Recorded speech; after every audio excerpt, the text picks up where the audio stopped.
Saya Malaikum Faisal Palevi dengan nomor induk mahasiswa 250201020162. Di sini saya akan menjelaskan tentang jawaban saya pada matkul manajemen investasi. Untuk di sini saya akan menjelaskan terkait pertanyaan soal pertama tentang analisis saham, di mana pertanyaannya perusahaan baru saja membagikan dividen sebesar Rp2.000 per lembar. Investor mengharapkan dividen tumbuh sebesar 10% per tahun secara konstan. Jika tingkat pengembalian yang disyaratkan adalah 15%, hitunglah nilai instruksi saham tersebut menggunakan model pertumbuhan konstan atau Gordon model. Oke, di sini kita cari dulu rumus dari Gordon, eh, model pertumbuhan Gordon.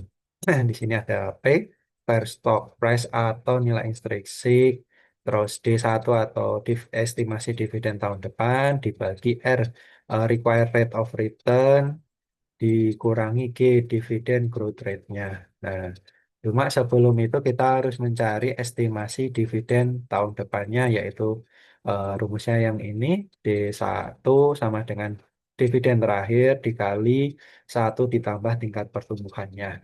Oke. Nah, estimasi dividen tahun depan sesuai di soal diketahui dividennya sebesar Rp2.000 per lembar dikali 1 ditambah itu 10% atau 0,1 pertumbuhan dividennya, yaitu ketemu estimasi dividennya 2.200 tahun depan. Nilai instruksi sahamnya yaitu sesuai rumus Gordon tadi 2.200, estimasi dividen tahun depan dibagi R. R-nya itu yaitu ini eh, tingkat pengembalian yang disyaratkan yang 15% tadi atau 0,15 dikurangi 0,10 0,10 tadi yang pertumbuhan dividennya, yaitu ketemu 44.000, sehingga nilai instruksi saham tersebut adalah 44.000 per lembarnya. Oke, kita lanjut ke soal yang berikutnya, yang B, analisis obligasi ya. Di sini soalnya, investor juga melirik obligasi dengan nilai nominal 10 juta, jangka waktu 5 tahun, dan tingkat bunga kupon 12% per tahun, dibayar tahunan. Jika tingkat bunga pasar saat ini adalah 10%, tentukan harga wajar obligasi tersebut. Apakah obligasi ini dijual pada harga premium atau diskon? Oke, kita jawab ya. Oke, yang pertama ada rumusnya ya, harga wajarnya ya sama dengan itu kupon ditambah nilai nominalnya. Oke, kita cari dulu. Ini diketahui ada nilai nominalnya tadi 10 juta. Jangka waktu obligasi 5 tahun, kuponnya 12% per tahun. Tingkat bunga kupon 12% per tahun. Dan tingkat bunga pasar saat ini 10%. Oke, harga obligasi adalah PV kupon ditambah PV nilai nominal. Oke, PV kuponnya kita cari nilai kuponnya itu eh, 1.200.000 atau 12% dikali yang tadi 10 juta dikali ini rumusnya ya, 1 dikurangi 1 ditambah 0,10 yang tingkat bunganya ya, dikali pangkat minus 5 dibagi 0,10. Nah, itu udah langsung saya hitung pakai kalkulator, ketemu 1.200.000 dikali 3,791, yaitu 4.549.200.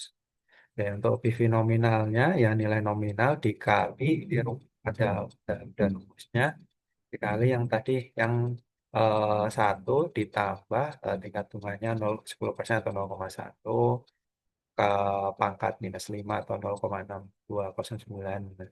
Jadi PV nilai nominalnya 6.209.000. Jadi harga obligasinya 4.549.200 ditambah 6.209.000. Totalnya 10.758.200.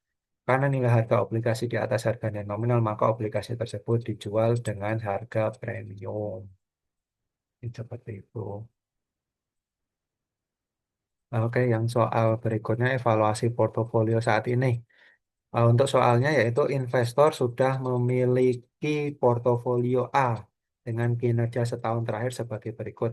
Rata-rata return portofolio adalah 18%, rata-rata return bebas risiko 6%, peta portofolio 1,2, standar deviasinya 20%, return marketnya 14%. Oke.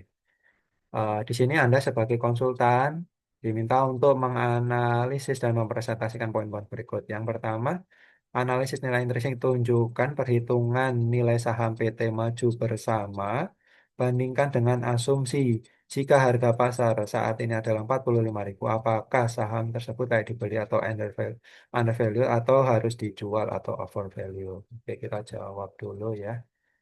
Yang pertama. Oh, ada pertanyaan berikutnya, Pak saya. Yang kedua, soal nomor dua, penilaian obligasi. Jelaskan mengapa harga obligasi tersebut berada di atas atau di bawah nilai nominal berdasarkan perbandingan bunga kupon dan bunga pasar. Yang ketiga, soal nomor tiga, evaluasi kinerjanya. Hitung indeks Sharpe dan indeks Jensen untuk portofolio A tadi. Jelaskan kepada investor apakah manajer portofolio telah bekerja dengan baik, yaitu mengalahkan pasar atau tidak. Kita jawab yang soal nomor satu dulu ya.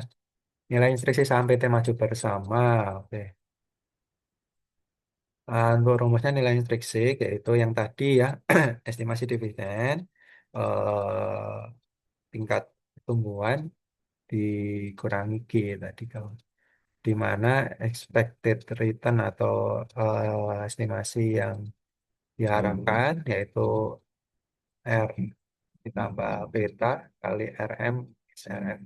Yang RF itu yang 6% itu yang rata-rata return bebas resikonya 6% ditambah beta portofolionya 1,2 dikali eh, yang tadi di soalnya yang 14% return market dikurangi RF-nya tadi yang 6% return bebas resikonya ya. Ya, jadi ketemu 15,6% yaitu expected return yang diharapkan 15%. Oke, yang nilai instruksinya berarti yang 4.000 itu apa namanya? 4.000 itu dividen tahun depan ya.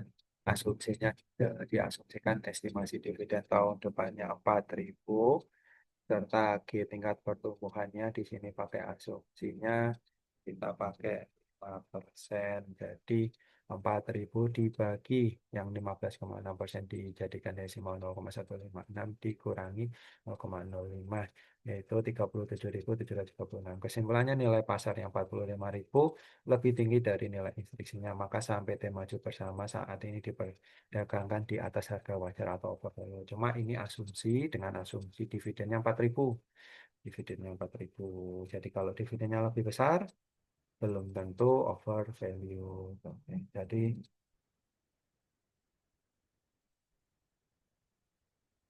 di sini karena tidak ada apa namanya eh, estimasi dividennya, jadi diambil 4.000. Ya,